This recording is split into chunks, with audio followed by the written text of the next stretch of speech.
If your vegetables come out small, pale, or slow every single year, no matter how much fertilizer you dump on them, there is a good chance the problem was never the fertilizer.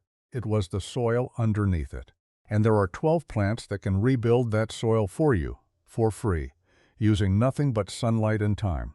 One of them can pull more nitrogen out of the air in a single season than a 50-pound bag of store-bought fertilizer. And it cost about $4 for a packet of seeds. Stick around, because number 7 on this list is the one almost nobody plants, and it is the one that fixes compacted, rock-hard clay soil faster than anything else on this entire list.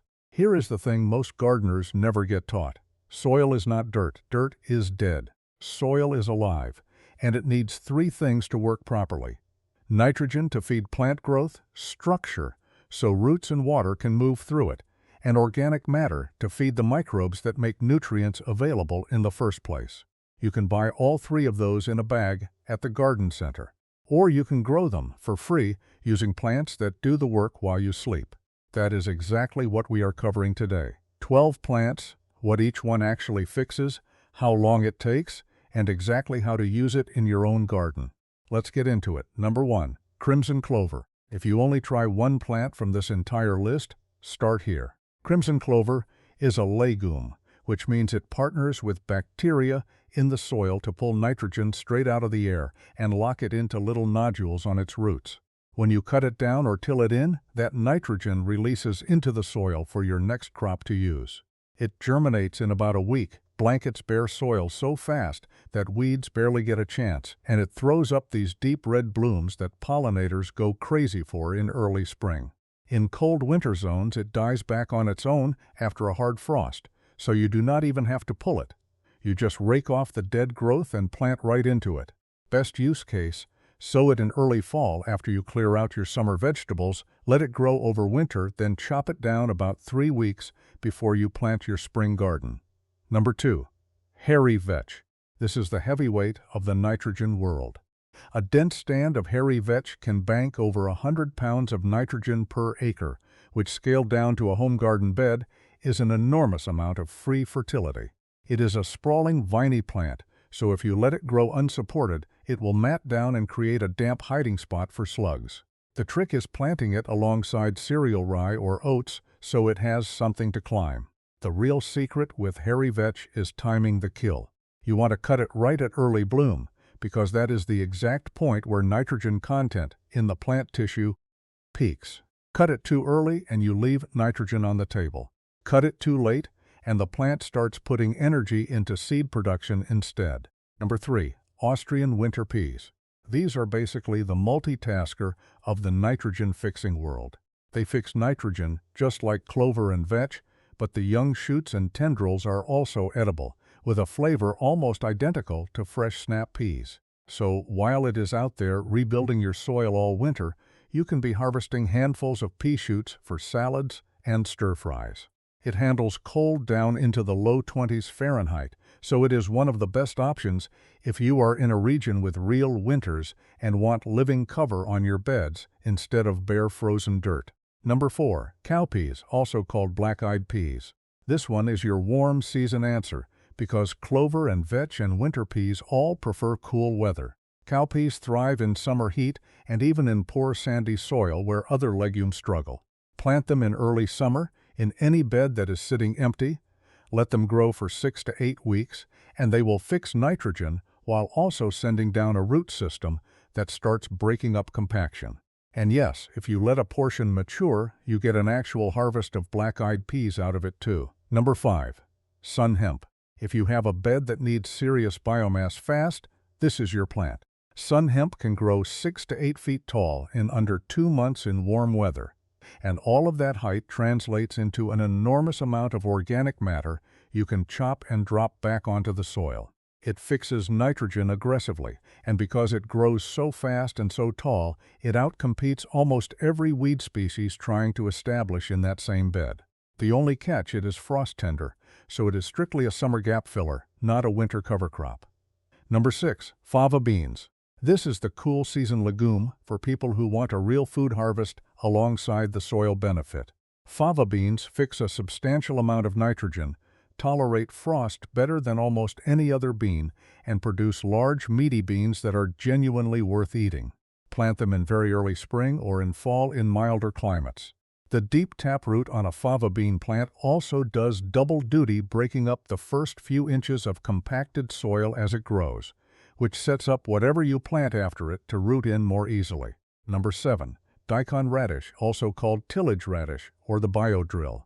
This is the one I mentioned at the start, and it works completely differently from everything else on this list because it is not a legume and it does not fix nitrogen at all. What it does is punch a hole straight through compacted clay. A daikon radish root can grow 12 to 18 inches straight down, physically forcing its way through hardpan that a shovel struggles with. When winter kills the plant, that root rots in place and leaves behind a vertical channel in the soil. Come spring, water drains through that channel instead of pooling on the surface, and the roots of whatever you plant next follow that same channel straight down instead of hitting a wall of compacted clay 2 inches. Under the surface. If you garden on heavy clay, this single plant will do more for your soil structure in one season than years of adding compost on top. Number 8. Comfrey. This is what is called a dynamic accumulator, and the concept is genuinely underrated. Comfrey sends roots down 8 to 10 feet, way deeper than almost any vegetable, and it pulls up nutrients like potassium and calcium from deep in the subsoil that your vegetables can never reach on their own. Those nutrients get stored in comfrey's big fuzzy leaves. Chop those leaves off 2 or 3 times a season and lay them right on your garden beds as mulch. And as they break down, all of those deep-mined nutrients release right at the surface where your plants can actually use them. One warning, comfrey is nearly impossible to remove once it is established because of that deep root, so plant it somewhere permanent, like the edge of a garden bed or an orchard, not in the middle of your annual vegetable rotation. Buckwheat. This is the fastest plant on this entire list. Buckwheat germinates in 3 to 5 days and is in full flower within about 6 weeks, which makes it perfect for filling a gap between spring and summer crops when you do not want bare soil sitting there growing weeds. It does not fix nitrogen, but it is exceptional at scavenging a phosphorus that is locked up in the soil in a form plants cannot use and making it available again. It also produces so many small white flowers so fast that beneficial insects and pollinators show up in huge numbers, right when your fruiting vegetables need pollination most. Number 10. White Dutch clover. Unlike crimson clover, which is an annual, white Dutch clover is a low-growing perennial, which makes it the best option if you want permanent living ground cover rather than something you replant every season. It fixes nitrogen continuously, chokes out weeds by forming a dense mat only a few inches tall, and can actually be mowed or walked on, which is why it is a popular choice between raised beds or as a living mulch under fruit trees. Plant it once in a pathway or an orchard floor, and it will keep working for years with almost zero maintenance. Number 11. Alfalfa. Most people think of alfalfa purely as livestock feed, but in a garden setting its real value is its root system, which can reach down 15 feet or more into the subsoil. That root brings up minerals from deep layers no other plant on this list can access, while simultaneously fixing meaningful amounts of nitrogen near the surface. It is a perennial, so once established, it keeps producing biomass you can cut and use as mulch multiple times a season for years. If you want a permanent nitrogen and mineral factory in one corner of your property, alfalfa is it. Yellow sweet clover. This is the deep soil specialist most gardeners have never even heard of. It is biennial, meaning it grows quietly the first year and puts almost all of its energy into a taproot that can push down 3 to 5 feet, breaking through subsoil compaction that nothing else on this list, other than daikon radish, comes close to touching.